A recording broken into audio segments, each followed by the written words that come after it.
Why you should stop complaining about Tucker Carlson. Do you hate Tucker Carlson? That is understandable. Do you complain about him on social media? That might be a little bit more problematic.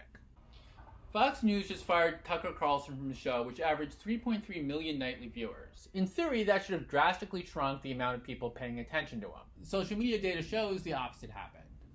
Since April 24th, Tucker Carlson has added 1.11 million followers on social media, which is 13.3% of the people now following him. Additionally, his top performing post all time is a tweet on April 26th, his first public comments post firing. That video got 1.2 million engagements and a jaw-dropping 81 million impressions despite not directly mentioning Fox News or losing his job. His second best performing social media post was a video tweeted on May 9th, getting over 500,000 engagements announcing he was bringing a version of his talk show to Twitter. Thematically, those videos are consistent with the subject matter that performed best for Carlson before he was fired, which is Tucker Carlson responds to what people have been saying about him. It's basically a feedback loop where Carlson gets called out for hate speech or a lie, and that mainstream attention exposes him to a far wider audience. That conversation keeps him relevant and helps him rally and grow his base. Here are 4 additional examples to illustrate what I'm talking about. Example number 1, we're back. Carlson's best performing post on social media before being fired was a tweet saying simply, "We're back," on April 25, 2022.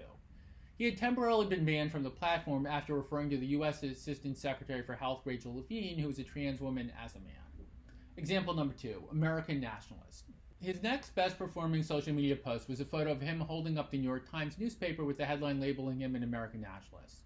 The subtext of his grinning expression appeared to be, "I can't believe they actually took the bait." Example number 3. Press Secretary smites Fox host that this is diversity in the U.S. military. The Department of Defense issued a press release with that headline after Tucker Carlson criticized the military for making uniforms to accommodate pregnant women. The day Carlson responded to that press release was the day he gained the most new followers on social media pre-firing. Example number 4.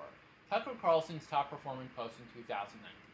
Media Matters unearthed old clips of Carlson saying misogynistic things on the Bubba the Love Sponge radio show. Carlson refused to apologize for his naughty comments, and that was the top performing post of his in 2019. Conclusion: stop reacting to Tucker Carlson. The larger point is outrage at Tucker Carlson is the lifeblood of his popularity. I don't want to criticize The Daily Show or I watch Tucker Carlson so you don't have to type of monitoring. That being said, it does produce diminishing returns. In 2023, is there a single-minded change when a new example of Carlson's hate speech is unearthed? We know exactly who he is. If you're offended by something Carlson says, don't give him the oxygen of talking about it on social media.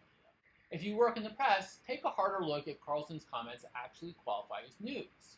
Carlson's best performing post ever only got that level of amplification because reporters wrote articles framing that video as his response to getting fired, which, again, he didn't actually address. Despite Carlson's short-term success on social media, the odds are stacked against him remaining relevant long-term.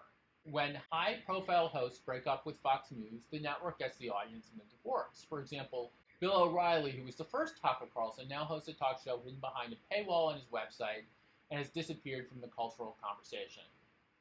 Assuming Carlson doesn't produce a nightly talk show on Twitter, and I don't believe for a second that's real, he's almost inherently going to have less reach at his next hosting gig. Carlson's cultural influence will almost certainly diminish, and if people stop complaining about him on social media, that happens significantly faster.